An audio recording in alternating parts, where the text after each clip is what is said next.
Is it just me, or are most anime romances kinda trash? The best romances require a perfect balance of tropes and cliches, along with actually believable character interactions and development. Problem is, that's really hard to do, especially for shonen authors. It seems to be that nearly every time a shonen anime, especially a battle shonen, attempts to introduce a romance into its plot, things start to go downhill pretty fast. The first thing that comes to mind for me is the Naruto, Sasuke, and Sakura love triangle, which is one of the worst romance plots I've ever had to witness, and is probably the biggest reason that Sakura is so hated. Most other shonen either have the same struggle or just don't have romance altogether. And for the longest time, it seemed that magazines like Shonen Jump had absolutely no interest in creating an actually good romance. And then a show called Blue Box dropped.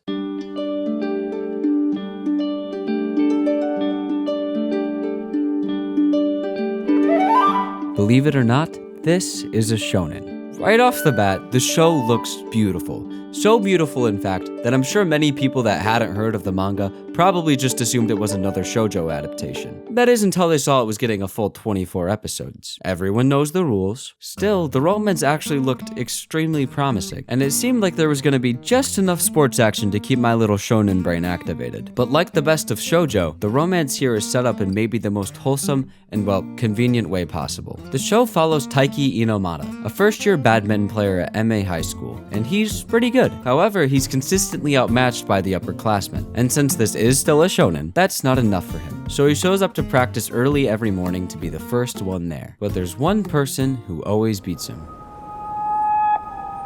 I'm gonna go out on a limb here. I think that might be the love interest. Chinatsu Kano is a second-year basketball player at the same school as Taiki, and is pretty much better than him in every way. She's a star athlete that's been featured on sports magazines, and is well on her way to become the MVP for one of the best girls basketball teams in the nation. Yet, like Taiki, she's still locked in and training early every day, which motivates Taiki to continue working so hard. And this is something that I really appreciate. Even before these characters really know one another, they're already helping each other improve towards their respective goals, which is one of the things that keeps me invested in all of the characters as the show continues. And I also think that it really helps sell the romance that all of the main characters are so hardworking. It makes the affection feel more earned, because you can actually recognize the traits that appeal to the characters beyond it just being written that way. I can't count the amount of anime I've seen where people just fall in love with the main character because, well, he's the main character. But this show doesn't feel like that at all, because even though Chinatsu is way out of his league, let's be real, Taiki is still incredibly dedicated to his goals, and that makes him believably likable.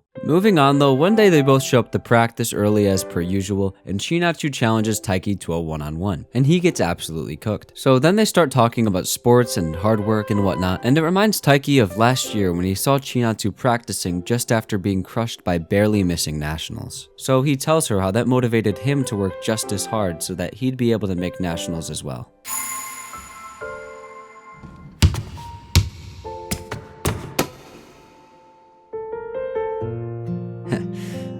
Awkward. Fast forward a day and Taiki wakes up late and notices Chinatsu's in the magazine on the kitchen table. And then his mom reveals that she and Chinatsu's mom played basketball together in high school, and that it was going to be sad to see Chinatsu's family move overseas before nationals. Wait a minute, she can't move. There's still 19 episodes left. So, later than usual, he darts out the door to practice as quickly as he can to find Chinatsu, in order to tell her that she needs to continue working hard and doing everything she can to make nationals, even with her and her family moving away. And he does just that. Yeah, apparently while her parents are moving overseas, she's still staying until after nationals with a family friend. However, she said that it was in large part because of what he'd told her just a day before, which is just cringe, am I right? No impact frames? I'm not watching.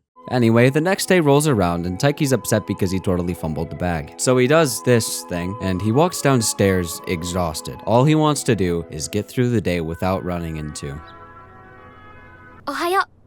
Yep, She lives with them now. That friend that Chinatsu said she was moving in with, that was him. That was Taiki's family. And I guess no one felt like telling him about it. Okay, I get how some people would call this plot contrived or forced, and those people are 100% right. But this dynamic actually really helps the show, in my opinion. Because this being a high school romance, there's enough miscommunication as there is. And if they weren't forced into talking, it would probably become a little unbearable, like most romances, which is why I only watch JJK. That being said, I don't actually mind when the characters don't communicate, because if they did, they would all literally be perfect, including Hina, Taiki's childhood best friend and his second romantic love interest. Okay, I know just a little bit ago I was trashing on love triangles, but this show did something I thought was impossible. It made me not hate a love triangle, and I think that's just a huge testament to how good of a character Hina is. I swear, with every other love triangle I've seen, it was so obvious who was gonna end up with whom. But here, Hina is actually more accomplished than the other two leads, but is often just overlooked by Taiki. And I could definitely see a future where they end up together, especially since she got like an entire ending theme to herself. That being said, I'm still on Team Chinatsu. Her and Taiki's chemistry is unmatched. They're perfect, like peanut butter and jelly, or like you,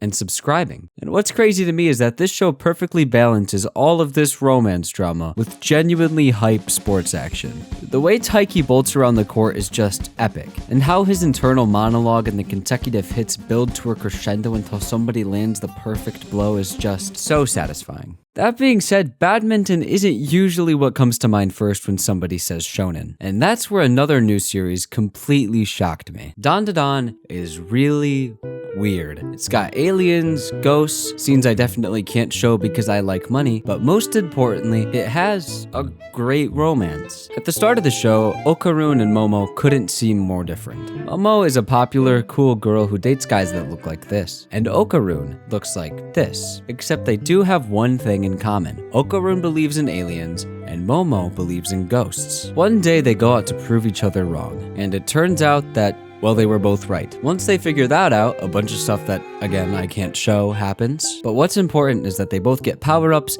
and they wind up making it out alive. Also, Okarun somehow got a perm, and they're in love.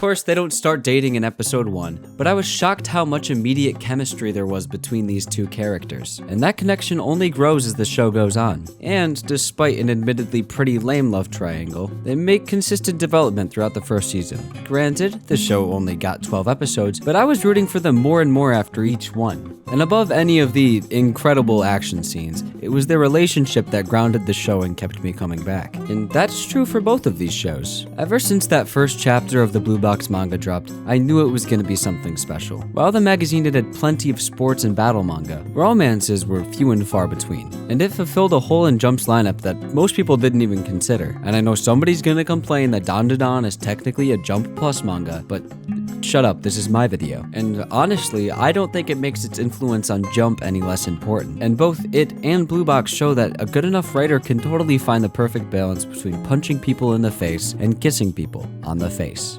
Anyway, thanks for watching my first ever YouTube video of 2025. I'm gonna make a lot more, but in the meantime, here's another one you could watch.